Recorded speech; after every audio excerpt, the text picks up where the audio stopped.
Good morning friends. আজ 11টা বাজে, মেয়েকে স্কুলে নিয়ে এসেছিলাম।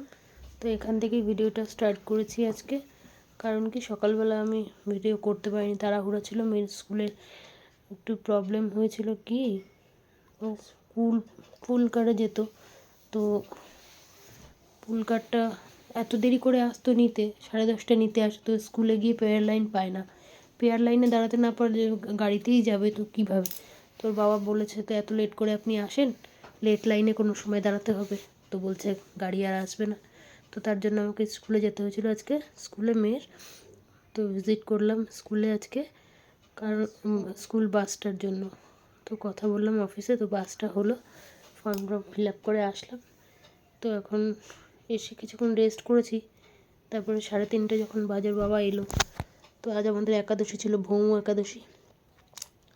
তো আমরা কি খাবো আজকে? সাবু কলা, একটু দুধ দিয়ে আর সন্দেশ দিয়ে, যেহেতু ওর ডায়াবেটিক আছে, তো কম চিনি দিয়েছি, দিয়ে এটা মেখেছি। সাবু কলার ফল, আঙুর এনেছে অনেক, আঙুরটা ছাড়াবো, ধোয়া হয়নি।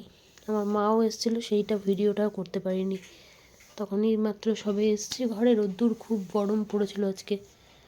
ঘরে আসার পরে আমার মা দেখছি, আমার হাজব্যান্ডকে বললাম, মা এসে চাবিটা দিয়ে দাও, বাইরে মন্দিরের কাছে বসে আছে আমাদের সোসাইটির ভেতরে।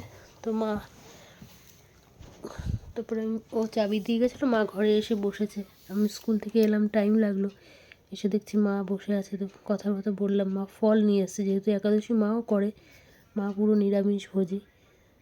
তো চলো, দুপুরের খাবার খেয়ে রেস্ট করলাম। এখন 6টা মতো বাজে, 6টা বাজেনি যদিও, সন্ধে দিতে এসেছি। আর আজ একাদশী, তাই একটু ফল দিলাম। ভাবলাম একাদশীর দিনে একটু ফল দিই আমি ঠাকুরকে, আগামী দিন কী দেবো, অন্ন দিতে হয়, জানি না অন্ন ভোগ রেডি করতে পারবো কি না, অত সকালে পারি না। তো যাই হোক, সন্ধে দিয়ে আমি এখন বেরিয়ে পড়বো। একটু কিছু জিনিস বানাতে দেওয়ার আছে, চুড়িদার, আমার ব্লাউজগুলো। টেলার্সের দোকানে যাচ্ছি। হ্যালো ফ্রেন্ডস, এই ঘরে আসলাম। টেলার্সের দোকানে গেছিলাম অনেক দিন বাদে, কিছু ব্লাউজ ট্লাউজ ঠিক করার ছিল। ব্লাউজগুলো, শাড়ি পরা হয় না ব্লাউজের জন্য, তো ওটা ঠিক করতে দিলাম।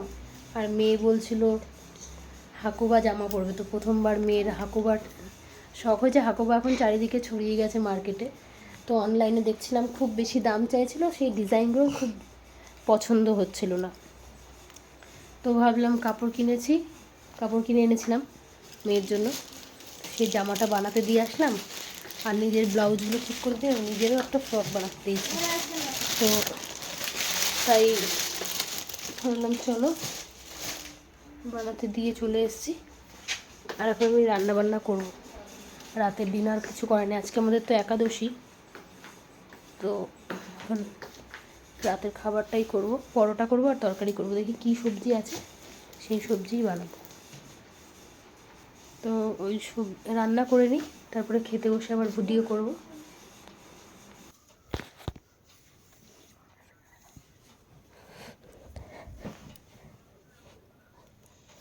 তো রাতের রান্নাটা করে নিই ভাবলাম। মেয়ে জিজ্ঞাসা করছে, মা কী রান্না করছো? তো গেছি, আসার সময় বলেছিলাম পনির নেবো বাবা, মনে করো, তো ভুলে গেছি। চলো, তাড়াহুড়াও ছিল, ভাবছি এত 8:30 বেজে গেছে, রান্না করব। এমনি একাদশী, তাড়াতাড়ি খিদে পেয়ে গেছিলো। আর মেয়েকে একটুখানি আলু কাবলি কিনে দিলাম, একটা নিরামিষ বললাম পেঁয়াজ ছাড়া বানিয়ে দাও। ও সন্ধেবেলা কিছু খায়নি, রোজ কিছু না কিছু খায়।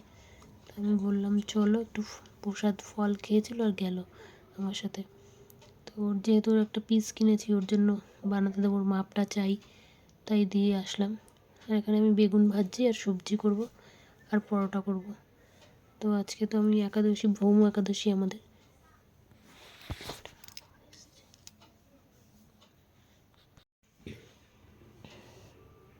ঘিটা ঢেলে নিলাম কৌটোটাতে, ঘিয়ের এবার আগে কৌটো এনেছিল 1 কেজির, দেন আবার প্যাকেট নিয়ে এসছে 1 কেজির, তো প্যাকেটটা ঢেলে দিলাম, শেষ হয়ে গেছিলো যেই।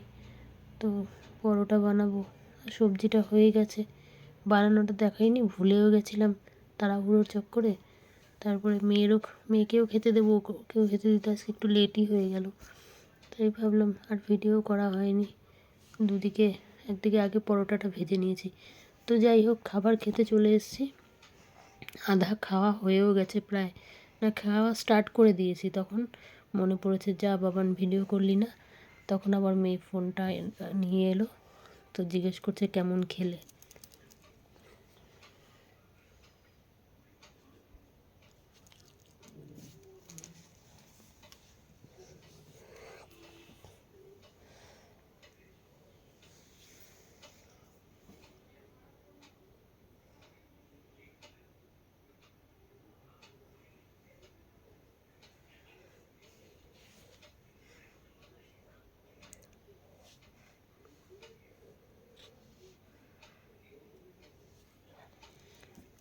তো চলো, আমার ভিডিওটা ভালো লাগলে লাইক, শেয়ার, একটা কমেন্ট করে আর একটা সাবস্ক্রাইব করে দিও। আর দেখা হবে নতুন আরেকটা ভিডিওর সাথে। আর যদি ভালো লাগে নতুন ভিডিও পেতে আমার পাশের বেল আইকনটি প্রেস করে দিও। আর সবাই ভালো থেকো, সুস্থ থেকো, সাবধানে থেকো। দেখা হবে নতুন ব্লগ নিয়ে।